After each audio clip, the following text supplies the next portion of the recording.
नमो नमः। आज हम हेत्वर्थ तंत्र युक्ति के बारे में पढ़ेंगे। हेत्वर्थ तंत्र युक्ति चक्रपाणि व्याख्या। हेत्वर्थो नाम यत् अन्यत्र अभिहितम् अन्यत्र उपपद्यते। सुश्रुत व्याख्या। यत् अन्यत् उक्तम् अन्य अर्थं साधकं भवति स हेत्वर्थः। अरुण दत्त व्याख्या। यत् अन्य प्रस्ताव उक्तम अन्यत्र अपि तथा एव उपपद्यते। यहाँ चक्रपाणि ने उपपद्यते और अभिहित इन दो पदों का उपयोग किया है। अभिहित इस शब्द का अर्थ है एक स्थान पर वर्णित भाव, विषय या क्रिया। उपपद्यते का अर्थ है प्रस्तुत करना या लागू करना। इसका अर्थ होता है एक स्थान पर वर्णित विषय उसी अर्थ से जब दूसरे स्थान पर लागू होता है उसे हेत्वर्थ तंत्र युक्ति कहते हैं। इसी को सरल भाषा में हम बोल सकते हैं कि एक विषय को समझने के लिए हम पहले वर्णित विषय का उपयोग करें, इसे हम हेत्वर्थ तंत्र युक्ति कहेंगे। इसे समझने के लिए चक्रपाणि ने बहुत ही सुंदर उदाहरण दिया है। चरक सूत्रस्थान 12वें अध्याय में सूत्र क्रमांक 5। समान गुण अभ्यासो ही धातूनां वृद्धि कारणम। यहाँ धातु ये शब्द वायु के लिए उपयोग में लाया है क्योंकि अध्यावाद कला का लिए अध्याय है। तो समान गुणयुक्त आहार विहार आदि के सेवन से वायु का प्रकोप होता है।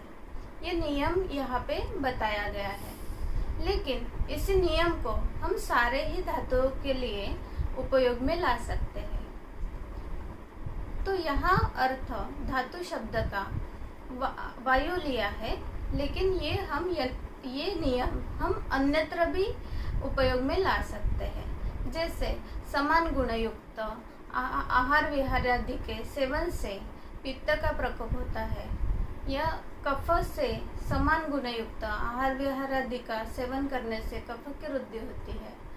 ऐसे ही हम रस से लेकर शुक्र धातु तक धातुओं के भी वृद्धि के लिए ये नियम उपयोग में ला सकते हैं। इसे हेत्वर्थ तंत्र युक्ति कहते हैं। ऐसे अनेक संदर्भ ग्रंथ में आए हैं। पहला उदाहरण है प्राण।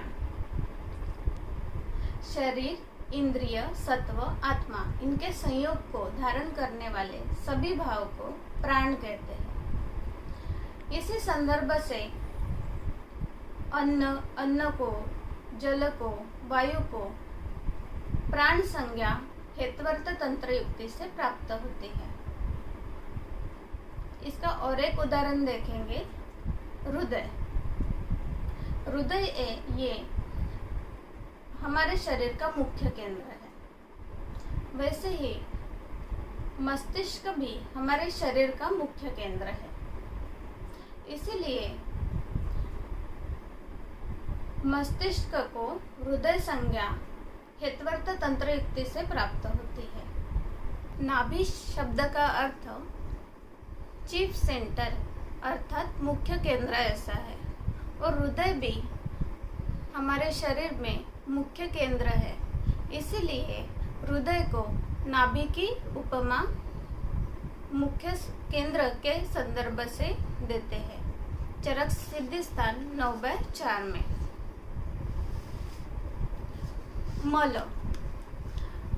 मल यह पारिभाषिक संज्ञा मूत्र, पुरी, श्वेत इनके लिए बताई गई है, लेकिन शरीर में जितने भी भाव है, जितने भी शरीर को बाधाकर भाव है, उनको मल ये संज्ञा प्राप्त होती है। इसीलिए चरक शास्त्रस्थान 6 में आचार्य चरक ने दूषित दोषों को मल संज्ञा हेत्वर्थ तंत्र युक्ति के मदद से दी गई है। आचार्य सुश्रुत के व्याख्या में थोड़ा सा बदल है, लेकिन मतितार्थ समान ही है।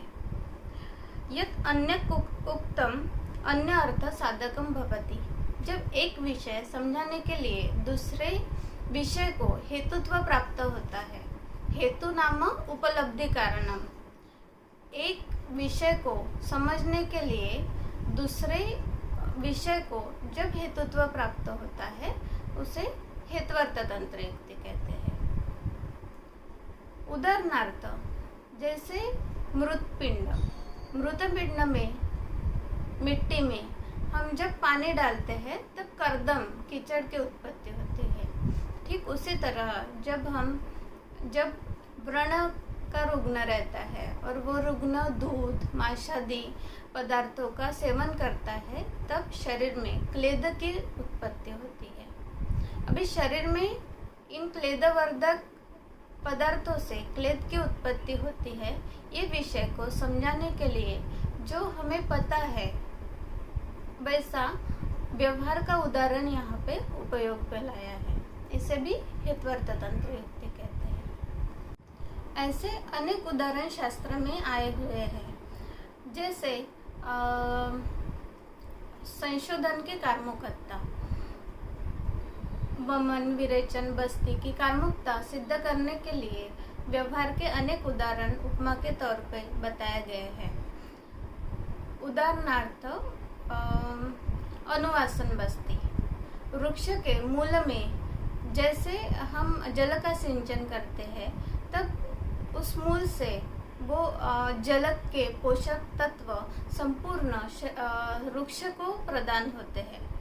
ठीक उसी तरह बुद्ध द्वारा दी गई अनुवासन बस्ती संपूर्ण शरीर में वीर्य से प्रभाव करती है।